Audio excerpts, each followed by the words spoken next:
Elias Thorne didn't mind the rain. In the coastal town of Oakhaven, rain wasn't just weather, it was a personality trait. It smelled of brine, ancient cedar, and the promise of solitude. Elias spent his days in a shop that smelled of much the same, the Dusty Spine, a bookstore that sat precariously on the edge of a cliff, overlooking the gray Atlantic. He was 28, but he moved with the quiet deliberation of a man who had lived several centuries. He liked books because they didn't ask questions. They didn't wonder why he preferred the company of ink to people, or why he still wore his father's oversized wool sweaters. His life was a series of predictable loops until the Tuesday she walked in. The bell above the door didn't just chime, it seemed to gasp. The woman who entered was drenched, her dark hair plastered to her cheeks, but her eyes, a startling, defiant amber, were bright with an intensity that felt like a physical heat. "I'm looking for a ghost," she said, her voice raspy from the cold. Elias blinked, his hand pausing over a stack of first editions. "We're currently out of stock on the supernatural. I can check the basement, but I usually only find spiders." A small, genuine smile broke across her face. "Not a literal ghost. A map. My grandfather mentioned a chart of the glass reef. It's not on any modern GPS, but he said it was hidden in a book of poetry from the 1800s. "The glass reef," Elias whispered. The name was local legend, a section of the coast where the sand was so fine, and the water so clear it was said you could see the wrecks of 100 years ago as if they were preserved in amber. "That's a myth for sailors and dreamers, Mississippi." "Clara," she said, extending a cold, damp hand. "Clara Vance. And I'm a bit of both." Over the next week, Clara became a permanent fixture in the shop. She didn't just browse, she hunted. They spent hours sitting on the floor in the maritime and exploration section, surrounded by the scent of decaying paper. Elias found himself doing something he never did, he talked. He told her about growing up in the lighthouse down the coast, about how the rhythm of the light had taught him how to breathe. In return, Clara told him about her life in London, the noise, the steel, and the crushing weight of being a corporate architect when all she wanted was to build things that meant something. "My grandfather died last month," she confessed one evening, the sun dipping below the horizon and painting the shop in hues of bruised purple. "He left me his old boat and a set of coordinates that lead nowhere. This map, it's the last piece of him I have left." Elias looked at her, really looked at her, and felt a strange, terrifying tug in his chest. It was the feeling of a page being turned, a story beginning that he wasn't prepared to read. "I think I know where it is," he said softly. He led her to the very back of the store, to a shelf of books that were unsellable due to water damage. He pulled out a slim volume of Keats. Inside, tucked between pages of longing and beauty, was a hand-drawn vellum map. As their fingers brushed against the paper, a spark of something much more powerful than static electricity flared between them. Clara didn't pull away. Instead, she stepped closer, the space between them vanishing like the tide coming in. "Elias," she breathed. "I'm not a sailor, Clara," he whispered, his heart hammering against his ribs. "Good," she replied, her eyes locked on his. "Because I don't need a captain. I need someone who knows how to read the stars." The boat was named the Wanderlust, though the rust bucket would have been more accurate. It was a 30-foot wooden ketch that smelled of diesel and old memories. For 3 days, Elias and Clara worked side by side in the small harbor, scrubbing decks and checking the rigging. Elias, usually a man of quiet corners, found himself enjoying the physical labor. Or perhaps he just enjoyed watching Clara. She worked with a fierce, focused energy, her hair tied back with a piece of twine, her skin beginning to bronze under the pale Atlantic sun. "You're staring," she said one afternoon, not looking up from a knot she was untying. "I'm observing," Elias corrected, though he felt the heat rise to his neck. "It's a librarian's habit." Clara finally looked up, a mischievous glint in her amber eyes. "And what does the librarian observe about the architect?" "That she's sturdier than she looks," he said softly. "And that she looks for things not because she wants to own them, but because she wants to understand why they were lost in the first place." Clara's expression softened. She dropped the rope and stepped toward him. The harbor was quiet, the only sound the rhythmic slap-slap of water against the hull. My grandfather didn't just leave me a boat, Elias. He left me a way out. I spent years building glass towers in London that felt like cages. Here, even with the rain and the salt, I feel like I can finally breathe. She reached out, her thumb grazing the ink stain on his index finger, a permanent mark of his trade. What about you? Are you going to stay in that shop until you turn into a first edition yourself? Elias didn't answer with words. He reached out and tucked a stray lock of hair behind her ear. The air between them felt thick, charged like the atmosphere before a summer storm. He realized then that he wasn't just helping her find a reef, he was helping himself find a way back to the world of the living. They set sail at dawn on the fourth day. The map was spread out on the small navigation table, weighted down by a heavy brass compass. According to the vellum's cryptic notes, the glass reef wasn't a fixed coordinate but a confluence of tides that only appeared during the blue moon cycle, which, by sheer cosmic coincidence, was tonight.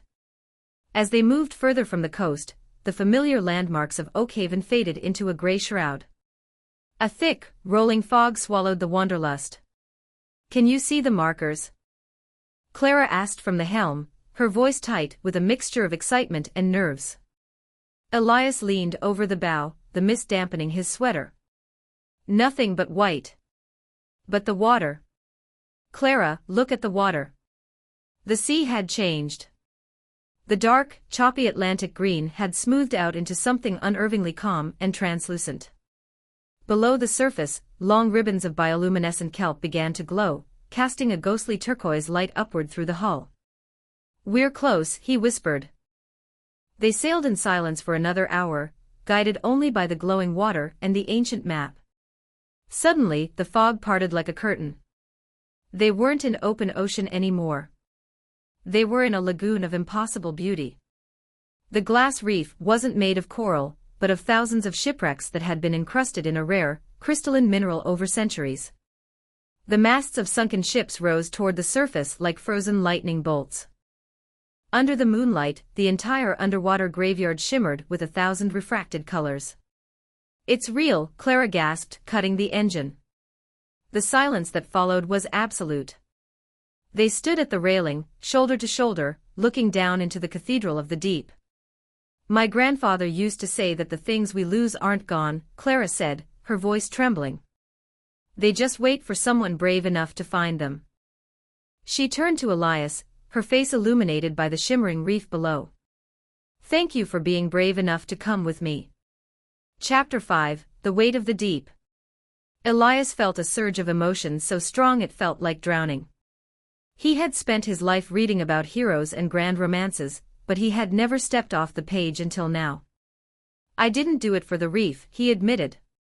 Clara stepped closer, her hand finding his. I know. The kiss was slow and tasted of salt and wood smoke. It was the culmination of every word unspoken in the bookstore, every shared glance over a dusty manuscript. In that moment, the world of London and the quiet safety of the bookstore didn't exist. There was only the creaking of the boat and the girl who had brought color back into his grayscale life. But as they pulled apart, a low, mechanical hum echoed across the water. A dark shape was emerging from the fog behind them, a modern salvage vessel, its floodlights cutting through the mist like predatory eyes. We aren't the only ones who found the map, Elias said, his voice dropping an octave. The mechanical hum grew into a roar. The vessel emerging from the fog wasn't a fishing boat, it was a deep-sea salvager, a sleek, black-hulled monster named the Albatross. Its floodlights were blinding, turning the ethereal glow of the glass reef into a harsh, artificial white. Identify yourself, a voice boomed over a megaphone, echoing off the surface of the still water. Clara gripped the railing of the Wanderlust, her knuckles white. They're not supposed to be here. This area is a protected maritime anomaly. My grandfather spent years keeping these coordinates out of the hands of companies like Vanguard Scavenging. Vanguard? Elias asked, shielding his eyes from the glare. The company I used to work for, she whispered, a cold realization washing over her. They didn't just fire me, Elias. They tracked me. They knew I had the map. A smaller RIB, rigid inflatable boat, detached from the side of the Albatross and began to speed toward them. 2 men in tactical gear sat at the front. The sanctuary of the reef had turned into a trap. Elias, if they take the map, they'll strip this place, Clara said, her voice trembling with a mix of fear and fury. They don't see the history or the beauty. They see tons of silver, copper, and rare minerals encrusted in the glass. They'll dredge it all up until there's nothing left but mud. Elias looked down at the shimmering graveyard below. He saw the skeletal remains of ships that had carried dreams, heartbreaks, and histories. He looked at Clara, the woman who had dragged him out of his dusty silence. They're not taking anything, Elias said, his voice gaining a sudden, hard edge. Get below deck. Start the engine. We're not going to outrun them, but we can lead them away. How? The Needle's Eye, Elias replied. It's a rock formation 2 miles north. In this fog, they won't see the submerged jagged edges. But I know the rhythm of the buoy there. I can hear it even when I can't see it. As the Wanderlust roared to life, the chase began. The heavy salvager was faster, but it was also deeper. It couldn't maneuver through the shallow, glass-choked channels of the reef. The wind began to pick up, a sudden Atlantic squall that whipped the fog into a frenzy. Rain began to fall again, but this time it wasn't the gentle mist of Oakhaven, it was a horizontal deluge that stung the skin. Elias stood at the bow, tied to the mast by a safety line, signaling directions to Clara at the helm. Starboard. Hard starboard, he yelled over the crashing waves. The boat lurched. A massive wave broke over the side, soaking them both to the bone. In the chaos, the distance between them and their pursuers closed. The Albatross was relentless, its prow cutting through the waves like a knife. But then, Elias heard it. A low, mournful clite-clite, the sound of the bell buoy at the Needle's Eye. Clara. Kill the lights. All of them. We'll hit the rocks, she screamed back. Trust me. She reached for the switch. Darkness swallowed them. The only light left was the occasional flash of lightning, and the distant, sweeping beam of the salvage ship's searchlight. Elias counted the seconds between the swells. He felt the pull of the current, a dangerous, swirling eddy that lived between the rocks. 1, 2, 3. Now. Turn hard port. Full throttle. The boat groaned, the wooden hull screaming under the pressure. For a heartbeat, they were suspended on the crest of a giant wave, looking down into a black abyss. Then, with a bone-shaking thud, they slid past the hidden jagged edge of the Needle's Eye. Behind them, a sickening crunch of metal on stone tore through the night. The salvage ship had tried to follow their turn, but its massive weight and deep draft were its downfall. The sound of tearing steel drowned out the wind. The Albatross wasn't sinking, but it was stuck, high and dry on the reef's edge, its engine screaming in futility. The storm, however, didn't care about their victory. With their navigation lights damaged and the wind howling at 50 knots, the Wanderlust was driven further out to sea.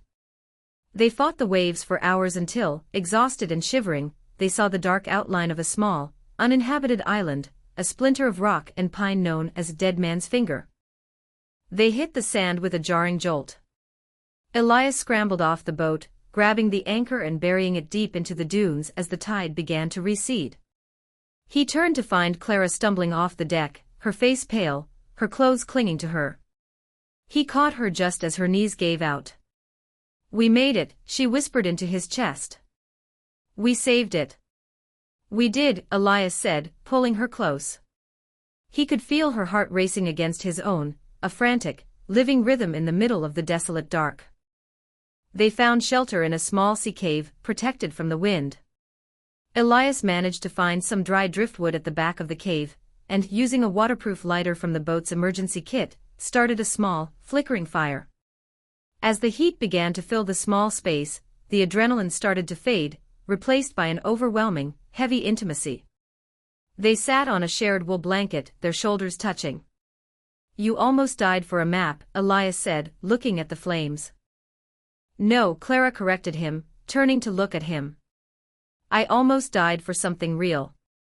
For the first time in my life, I wasn't just drawing lines on a blueprint. I was living inside the story." She reached out, running her hand over his jaw, her touch light as a feather. "And I did it with you. Why did you come, Elias? You could have stayed in your shop. You could have been safe." Elias took her hand and kissed her palm. "Because the books weren't enough anymore. I realized that I'd rather drown with you than breathe without you." Morning brought a sky the color of a bruised pearl. The storm had passed, leaving the beach littered with sea glass, twisted kelp, and the debris of the night's battle. The Wanderlust was battered but seaworthy. The salvage ship was a distant speck on the horizon, likely waiting for a tugboat, and facing a massive fine for trespassing in a restricted zone. As they walked along the shore, Clara found a small, green bottle half buried in the sand. Inside was a piece of parchment, yellowed and brittle. "Another map?" Elias joked, though his voice was thick with emotion. Clara uncorked the bottle and pulled out the paper. It wasn't a map. It was a letter, dated 1964. "To whoever finds the glass reef, do not take the gold. Take the memory of how the light hits the water. That is the only thing you can keep forever." "My grandfather's handwriting," Clara whispered, tears finally spilling over. Elias put his arm around her. "He knew someone would find it. He knew you would find it." "What do we do now?" she asked, leaning her head on his shoulder. "We can't just go back to Oakhaven and pretend this didn't happen." Elias looked out at the horizon. "Who says we have to go back to the way things were? The shop needs an architect. Someone to build a new wing for the lost and found section." Clara laughed, a bright, clear sound that seemed to chase away the last of the fog. "And what will we keep in that section?" Elias turned her toward him, his eyes shining with a quiet, fierce certainty. "Everything we've found. Starting with us." When the Wanderlust finally entered Oakhaven Harbor, the city looked different. Only a few days had passed for the rest of the world, but for Elias and Clara, it had been an eternity. The wooden planks of the pier creaked under their footsteps, as if welcoming old friends returning from war. Elias could feel the salt in his skin, and the smell of the ocean had become part of his own breath. He looked at Clara. She was walking ahead, confidently holding the helm, her hair, tousled by the storm, shining in the morning sun. She was no longer the fragile woman who had run into his shop to escape the rain. She was a captain. But reality awaited them on shore. As soon as they moored, a man in an expensive gray suit approached them, looking as out of place in the fishing town as a shark in a swimming pool. "Miss Vance," he said, adjusting his glasses. "My name is Arthur Sterling. I represent the legal department of Vanguard Scavenging. I think we need to talk about what you found on Glass Reef." Clara stopped, her face frozen. She squeezed Elias's hand tighter. "We didn't find anything," she replied coldly. "We were just swimming." "Don't play games with me," Sterling smiled, but his eyes remained cold. "Our ship suffered significant damage while following your vessel. We have radar data. What you are hiding belongs to international waters and therefore to whoever claims the rights to extraction first. Your sentiments about your grandfather have no legal force." Elias stepped forward, shielding Clara. His usually quiet voice now sounded like the roar of the surf. "You're wrong. The Glass Reef area is part of Oakhaven's historical heritage zone under the 1922 charter. It's not a place for mining. It's a landmark." Sterling just laughed. "A century-old charter. Good luck in court, bookworm." The next 2 weeks were a different kind of challenge for them. Instead of storms at sea, they battled storms on paper. The Dusty Spine bookstore became the headquarters of the resistance.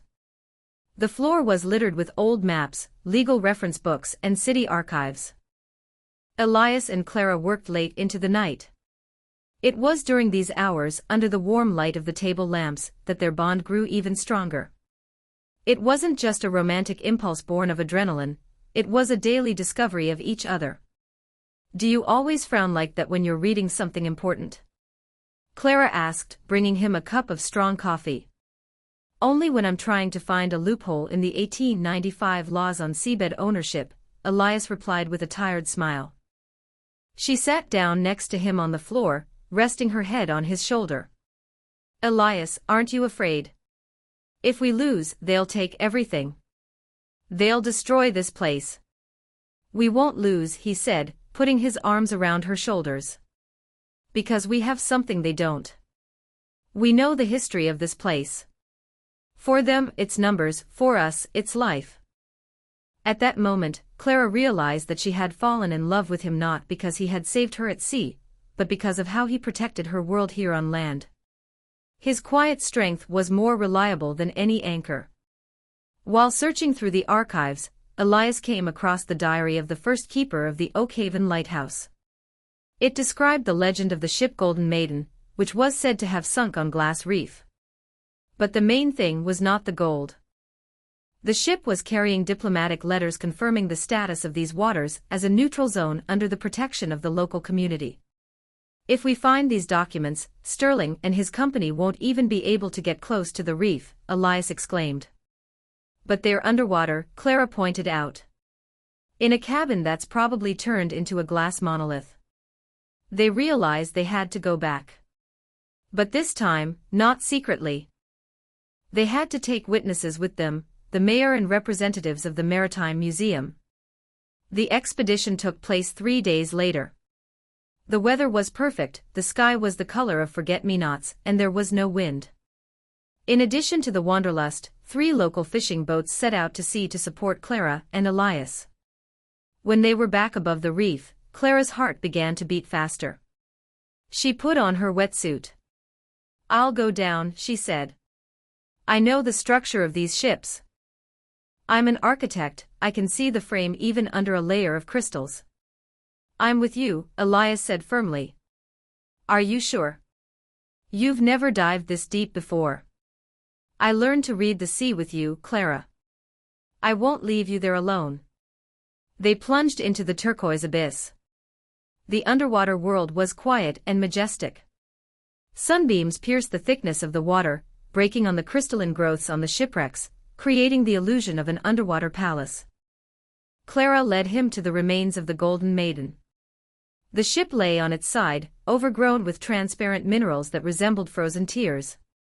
They swam through a crack in the hull. In the captain's cabin, amid the silt and oblivion, stood an iron safe, completely covered with a glass crust. Using special tools, Clara began to carefully scrape away the crystals. Every second was precious, their oxygen supply was running out. Finally, the heavy door gave way. Inside, in a sealed lead tube, lay the papers. When they surfaced, holding the tube above their heads, the fishermen on the boats erupted in cheers. But Elias only had eyes for Clara. In her eyes, he saw not victory over the corporation, but the peace they had finally found. The trial lasted only 1 day after the documents were made public. Vanguard Scavenging withdrew its lawsuits, and Glass Reef was officially declared a nature reserve under the supervision of the Oakhaven community. Half a year passed. Oakhaven was preparing for winter. The Dusty Spine bookstore had expanded, now it had not only a rare book section, but also a small coffee shop with a panoramic window overlooking the ocean. Clara designed a new terrace that seemed like an extension of the cliff. Elias was standing behind the counter, checking new arrivals, when Clara came in from the street, shaking the snow off her coat. She walked up to him and placed an envelope on the table. "What's this?" he asked. "Tickets," she smiled. "But not to London. My project to renovate the old lighthouse has been approved. We're going to live there, Elias. Between the sky and the water." He pulled her toward him and kissed her. Now his life was not just a collection of other people's stories. He was writing his own, and every word in it was filled with the light of her eyes. "You know," he whispered in her hair, "I used to think that the best stories ended with the phrase, 'and they lived happily ever after.' And now I know that this is only the beginning of the first chapter." The victory in court was only the beginning of a long, arduous winter. While the Golden Maiden documents provided a legal shield, the corporate giants at Vanguard Scavenging didn't vanish overnight. They began a campaign of attrition, filing minor injunctions and challenging the zoning laws of Oakhaven. Elias spent his mornings not in the cozy warmth of the shop, but in the cold, damp archives of the county seat, 3 towns over. He became a man obsessed with the minutiae of 19th-century maritime law. Clara, meanwhile, had begun the monumental task of restoring the Oakhaven lighthouse. It was a structure of stone and iron that had stood for 140 years, and it was dying. The salt had eaten into the mortar, and the internal clockwork of the lens, a massive, beautiful Fresnel lens, was seized by rust. "It's like a giant puzzle," Clara told him one night as they sat on the floor of their half-finished living room in the lighthouse base. "The stones are crying, Elias. They've seen every storm since the Victorian era and they're tired." Elias looked at her. Her face was smudged with soot and grease, a far cry from the polished architect who had arrived from London. He loved this version of her more. This version had dirt under her fingernails and fire in her soul. "We'll fix it," Elias said, pulling a heavy wool blanket around them both. "One stone at a time. Just like we fixed the shop." By December, the Atlantic had turned into a monster. The waves at the base of the lighthouse cliffs were 50 feet high, their spray reaching the gallery deck. The wind didn't just howl, it screamed like a wounded animal. Living in the lighthouse was an exercise in endurance. The temperature inside rarely rose above 50 degrees Fahrenheit. They slept in layers of sweaters, their breath visible in the air. On the night of the winter solstice, the power in Oakhaven failed. The town was plunged into a terrifying, absolute darkness. Without the modern LED beacons, the Needles Eye rocks became a death trap for any late-season fishing vessels trying to make it home before the ice set in. "We have to light it," Clara said, standing at the window, watching the pitch-black horizon. "The motor is still seized, Clara." "The lens won't rotate," Elias reminded her. "Then we rotate it by hand." They climbed the 120 spiral stairs, their legs burning, their lungs gasping for the thin, cold air. In the lantern room, the old oil lamp had been replaced by a temporary halogen bulb, but without the rotation, it was just a stationary light, useless for navigation. For 6 hours they took turns. Elias would grab the heavy brass handle of the rotation gear, pushing with every ounce of his strength to keep the 5-ton lens assembly moving at the precise rhythm, 6 seconds of light, 2 seconds of dark. His muscles screamed. His hands bled through his gloves. But every time he looked at Clara, she was there, bracing the gear or cleaning the glass to ensure the beam remained sharp. In that freezing, rotating cage of glass, they weren't just lovers. They were a single machine, a heartbeat for the coast. They saw a tiny speck of light on the horizon, a fishing boat, the Merryweather, caught in the gale. By following their rhythmic flash, the boat managed to find the channel and avoid the jagged teeth of the reef. When the sun finally rose, they collapsed on the cold iron floor, laughing through their exhaustion. They had saved 3 lives that night. The glass reef had taken many over the centuries, but under their watch, it wouldn't take any more. Spring arrived with a sudden, violent bloom of wildflowers. The legal battles finally ended when the state government stepped in, declaring the entire Oakhaven coastline a National Heritage Site. Vanguard Scavenging was fined millions for environmental negligence, and the money was funneled back into the town. Clara's restoration of the lighthouse was hailed as a masterpiece. She didn't make it look new, she made it look immortal. 10 years passed in a blur of salt and ink. The bookstore at the Dusty Spine became a pilgrimage site for researchers and poets. Elias had written 3 books on the history of the reef, turning the ghosts Clara had searched for into living legends. They had a daughter, Alara, who had her mother's amber eyes and her father's quiet intensity. By the time she was 5, she knew the name of every shipwreck in the lagoon. One summer evening, Elias found Clara sitting on the gallery deck of the lighthouse, sketching the horizon. "Thinking about London?" he asked, leaning against the railing. Clara smiled, shaking her head. "I was thinking about the map. The one my grandfather left. I realized something today, looking at Alara." "What's that?" "He didn't leave me the map so I could find the reef," she said, looking at the town of Oakhaven below them, lights beginning to twinkle like fallen stars. "He left me the map so I could find this. The reef was just the anchor. You were the destination." Elias took her hand. His skin was weathered now, his hair flecked with gray, but the spark that had ignited in the bookstore a decade ago was a wildfire now. "We're the curators of a miracle, Clara," he whispered. "No," she corrected, leaning her head on his shoulder. "We're the authors of one." Years turned into decades. The lighthouse remained the pulse of Oakhaven. Elias and Clara grew old together, their lives woven into the very fabric of the coast. When Elias finally passed away, peacefully in his sleep surrounded by the scent of old books, the entire town went silent. Clara lived another 5 years, long enough to see Alara become the head of the Maritime Institute they had founded. On her last day, Clara asked to be taken down to the beach, near the Needle's Eye. The water was as clear as it had been the day they first saw the reef. She reached into her pocket and pulled out a small, green bottle, the same one her grandfather had used. Inside was a new note. "To the next dreamer, the world will tell you that magic is dead, and that everything has already been discovered. Do not believe them. Find the person who looks at a dusty shelf and sees a portal. Find the person who looks at a storm and sees a challenge.